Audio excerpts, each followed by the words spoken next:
আজকে যে রেসিপিটা দেখাবো গোবিন্দভোগ চাল বাটা দিয়ে কাতলা মাছের কারি বানানো। প্রথমে কাতলা মাছের কাটা পিসগুলো ভালো করে ধুয়ে নিয়ে নুন হলুদ ভালো করে মাখিয়ে নেব।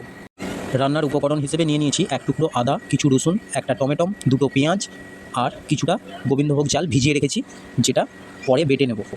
পেঁয়াজগুলো এইভাবে কুড়ে নেব যাতে গ্রেভিটা ভালো হয়। এবার গোবিন্দভোগ চালটা আমি আগে থেকে ভিজিয়ে রেখেছিলাম, নরম হয়ে গেছে। এবার সেটাকে ভালো করে বেটে নেব। 2 থেকে 3 কেজি ওজনের কাতলা মাছের পিস হলে ভালো হয়। চাল বাটা কমপ্লিট হয়ে গেলে এবার আদা রসুন একসাথে বেটে নেব। এই রকম শিলে বেটে মশলা বানানো তার রান্নার স্বাদই আলাদা। যত মিহি করে বাটতে পারবে রান্নার টেস্ট তত ভালো হবে। এখনের দিনে শিল আর নড়ার পাট তো একদম উঠেই গেছে। আদা বাটা কমপ্লিট হয়ে গেছে, এবার রান্নার পালা। এখানে রয়েছে আতপ চাল বাটা, আদা বাটা, রসুন বাটা, পেঁয়াজ বাটা আর টমেটো কুচি। এবার কড়াইয়ে তেল দিয়ে দেবো। তেল পুরোপুরি গরম হয়ে গেলে আগে মাছগুলোকে ভালো করে ভেজে নেব।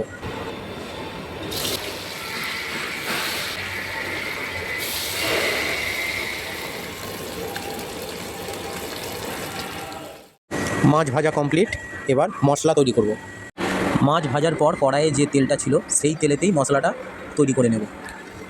দিয়ে দিলাম ছোটো এলাচ, দারচিনি আর লবঙ্গ।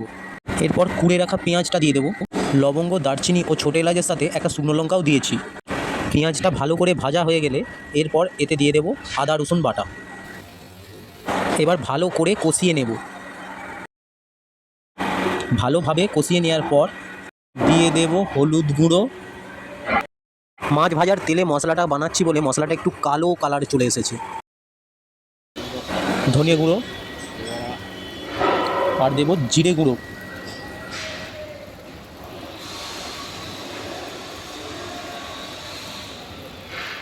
এবার দিয়ে দেব লঙ্কার গুঁড়ো।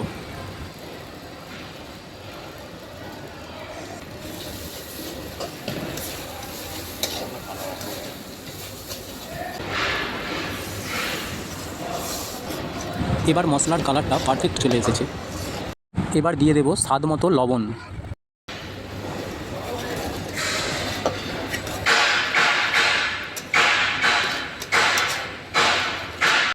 অল্প কিছুটা চিনি দিয়ে দেব। চিনিটা অ্যাড করলে ঝালের স্বাদটা সুস্বাদু লাগে। মশলাটা আরও একটু ভালো করে ভেজে নেব যাতে মশলা থেকে তেল ছেড়ে দেয়। এবার বেটে রাখা গোবিন্দভোগ চাল দিয়ে দেব। এই চাল বাটা অ্যাড করার ফলে গ্রেভির টেস্ট তো বাড়বেই, এতে মাছের টেস্টটাও অনেক বেড়ে যাবে।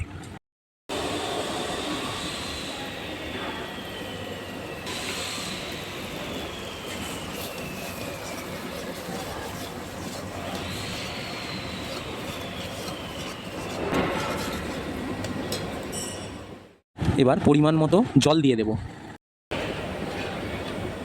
এবার মশলা ফুটতে শুরু করলে ভেজে রাখা মাছগুলি দিয়ে দেব।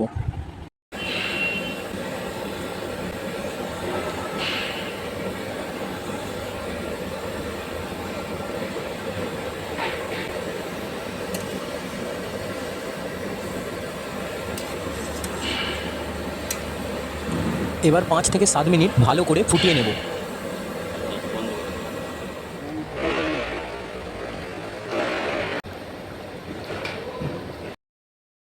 এবার ওপর থেকে কিছুটা গুঁড়ো গরম মশলা ছড়িয়ে দেব। এবার আমাদের রেসিপি একদম কমপ্লিট। বন্ধুরা, আপনারাও এইভাবে বাড়িতে বানিয়ে খেয়ে দেখুন দুর্দান্ত স্বাদের চাল কাতলা। কেমন হলো কমেন্ট করুন। টাটা।